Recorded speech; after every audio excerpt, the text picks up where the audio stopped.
The average American consumes more than 100 pounds of sugar each year, according to the U.S. Department of Agriculture. We've drastically increased our intake over the last 100 years, which hasn't been great for our health. Nearly 1 in 3 adults are overweight, and 42% of adults are obese. Today, we live in a world where sugar has been cultivated, is very cheap, and is recklessly abundant in our food system.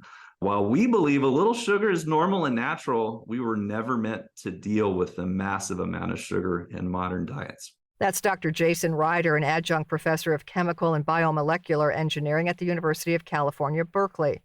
Our body's natural response to sugar is to produce insulin, a hormone that regulates the amount of sugar in our bloodstream. This reaction works really well with small amounts, but Ryder says the problems occur when we consume large quantities of sugar that overwhelm our taste receptors. When they're bombarded, we make too much insulin, and eventually our body can't make insulin anymore. That system is overused, and that's where we get type 2 diabetes.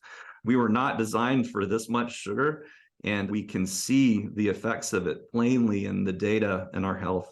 Artificial sweeteners were created to combat these health issues, and on the surface look like the perfect solution. A low-calorie sugar substitute that won't affect blood sugar levels? Sign me up.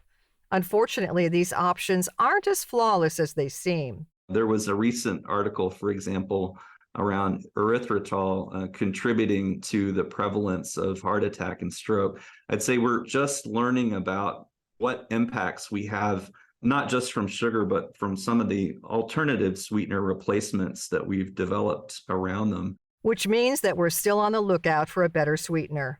Oddly enough, Ryder believes the answer may be found in proteins. Proteins are relatively large biomolecules made up of amino acids, right? They're often called the building blocks of life, as they comprise some 50% of the dry weight of our cells.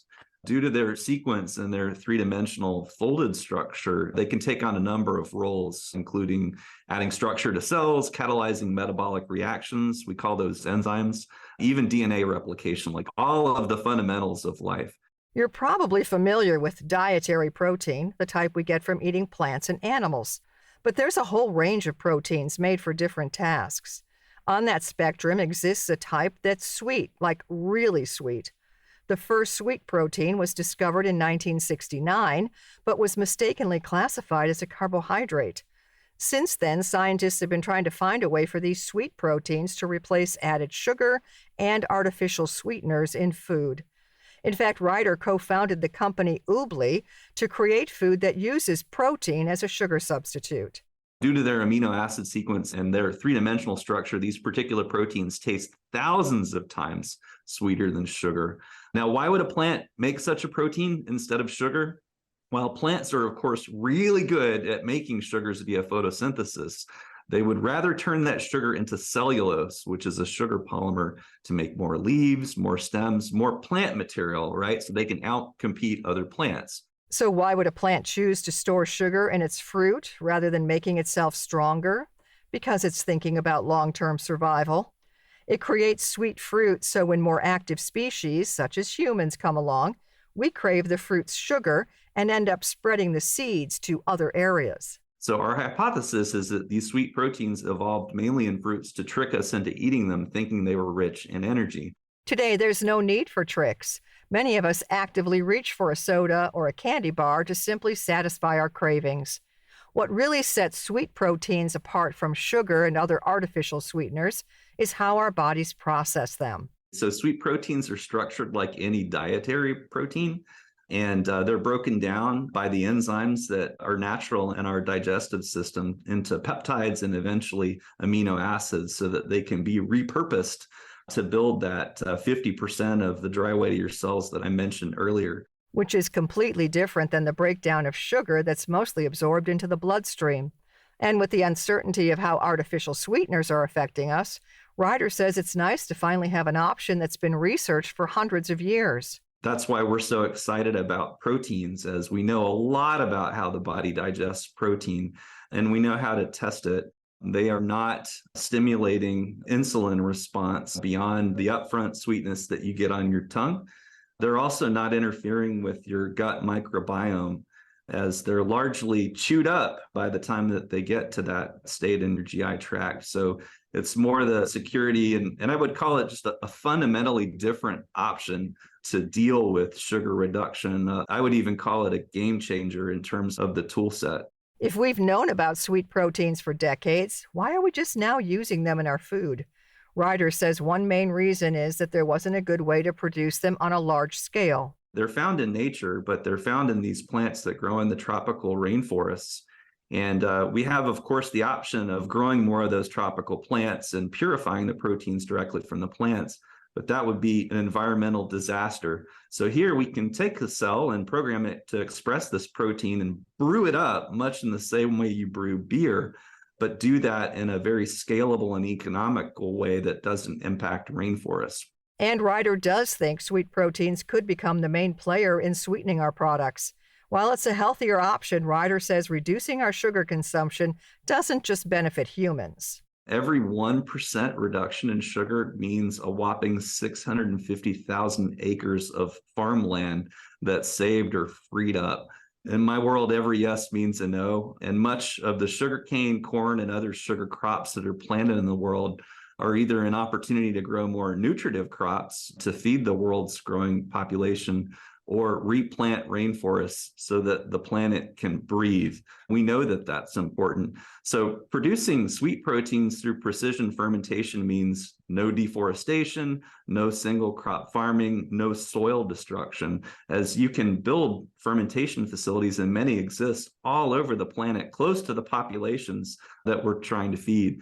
Though it's hard to beat the low cost of sugar, Ryder says advancements in fermentation and protein production can put sweet proteins and sugar on the same playing field. Which is the huge game changer. Sugar is abundant and very cheap.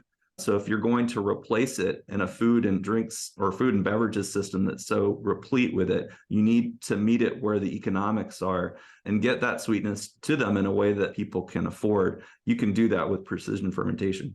That doesn't mean that sugar is not a valuable resource. In fact, Ryder believes it's being wasted in our diets. I'm a big fan of using that sugar as a feedstock to make many products via fermentation, not just the sweet proteins that we're talking about here, but you can also use fermentation to turn that sugar into renewable fuels and chemicals as a replacement for petroleum-derived products, new materials, medicines, of course, and a whole host of other products. So much in the same way that I look at oil as too valuable to burn, I look at sugar as far too valuable to eat all of it.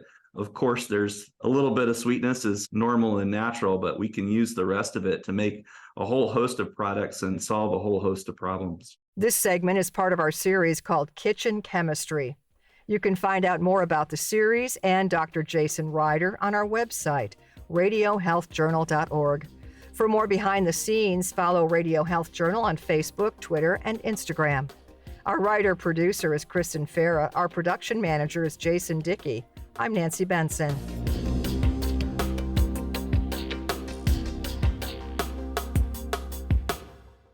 Coming up next week on Radio Health Journal.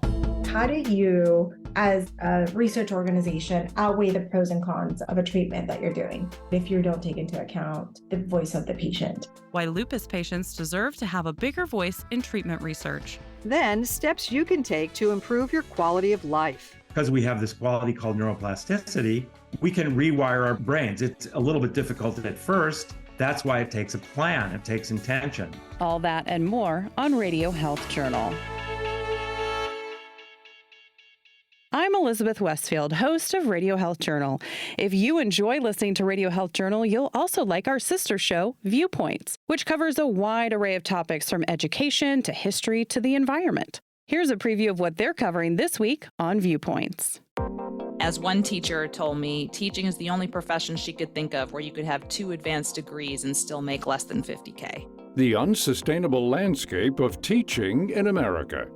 Then, not only, what videos you watch, but how long you watch them, when you click on them, all of that can reveal information about you. Why you should care about whether you're being tracked online.